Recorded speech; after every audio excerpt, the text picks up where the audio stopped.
you start seeing in the people around you the things that you need to see in yourself. So a lot of examples are brought into your perimeter where it's mirrored back to you, stuff that you do not yet see about yourself. Again, self-delusions perhaps, or it doesn't even have to be all just delusions, but it can be things you don't understand or just haven't realized yet. And so you have to become more acutely aware. You become more acutely aware where you're paying closer attention when you see these other things. For instance, you see a behavior you might not like in someone else. You have to become much more acutely aware where you can actually consider the possibility of how is this behavior mirroring back to me? Is there something in this that I need to see that is going on within myself, that or something that I'm generating that's allowing it, or even something within myself that is similar to it that I don't realize, don't see.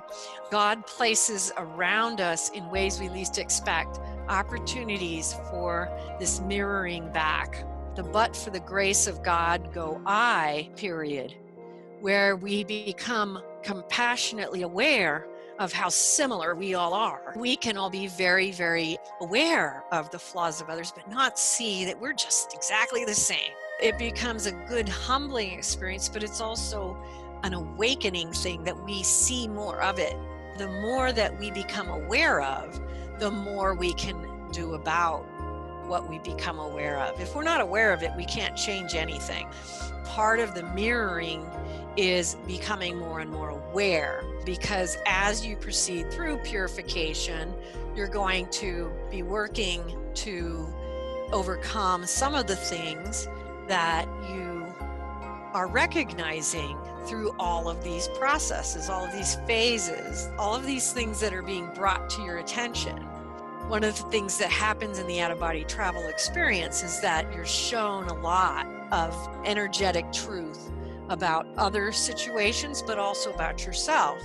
So, for instance, a good example of this would be something I wrote about in Mysteries of the Redemption, where I got chastised about my use of words. It was something that I had to get chastised several times. It was brought to my attention. Energetically, it was presented to me where I could really see it energetically as an embodiment. And then energetically, it's also given to me to experience the actual real consequence of it. In several of the experiences that I had, it was shown to me to be a pool of rattlesnakes, just snakes. These things are brought to our attention. So it was brought to my attention. The energy of it is being given to me. I'm also given instructions about different texts, ancient texts I can read that will help me to become more aware of my words.